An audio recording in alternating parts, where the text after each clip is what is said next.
आजकल की इस भाग-दौड़ वाली ज़िंदगी में हमने रिश्तों को लगभग खो दिया है, जिसमें कई लोग हमारे बहुत करीबी भी होते हैं और इसलिए हम चाहते हैं कि अब हमारे उनसे रिश्ते ठीक हो जाएँ और वापस से सब कुछ वैसा का वैसा हो जाए।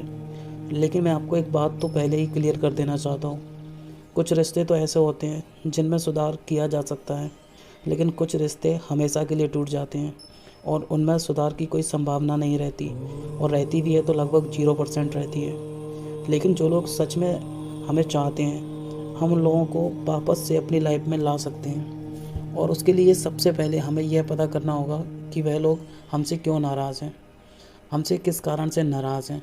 और जैसे ही पता चले, अपने ईगो को और एटीट्यूड को ख़त्म करके उनसे सॉरी कहो, उनसे माफ़ी मांगो और इनसे रिक्वेस्ट करो कि वो तुम्हें माफ़ कर दें और उन्हें विश्वास दिलाओ कि आपने अपने आप में बहुत बदलाव किया है और एक प्रकार से खुद को उनके सामने झुका दो, मतलब पूरी तरह से उनके हो जाओ।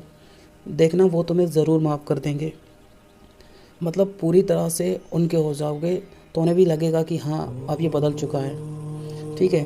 क्योंकि क्या होता है, जो आपका करीबी है उसके और आपके बीच सिर्फ कुछ गलतफ़हमियाँ घर कर जाती हैं, जिनके ख़त्म होने से रिश्ता वापस से वैसा का वैसा हो जाता है।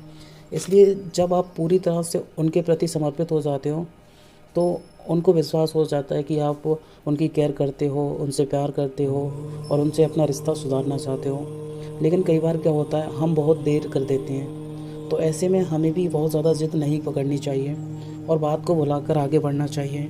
क्योंकि कई बार क्या होता है, कुछ चीज़ें ऐसी होती हैं जो कभी ख़त्म नहीं होती हैं। कुछ रिश्ते ऐसे होते हैं जो एक बार बिगड़ जाते हैं तो दोबारा उनका बनना लगभग नामुमकिन हो जाता है, क्योंकि समय कभी रुकता नहीं है, ये लगातार चलता रहता है। ऐसे में कई चीज़ें जो हम खो जाते हैं वो खो जाती हैं। इसलिए हमें भी बहुत ज़्यादा ज़िद नहीं करना चाहिए कि नहीं हमें वही चाहिए। बस कोशिश ये करो कि हमारे हाथ में अगर है तो हम उन्हें सुधार कर लें, ठीक है। लेकिन अगर हमारे हाथ में नहीं है तो हमें डिसअपॉइंटेड होने की ज़रूरत नहीं है। हमें उस चीज़ को भूल कर, उस बात को भूल कर लाइफ में आगे बढ़ना चाहिए। और ये ज़िंदगी हमें कई बार मौका भी देती है, तो हमें क्या है ना, उस चीज़ को भूल कर आगे बढ़ जाना चाहिए।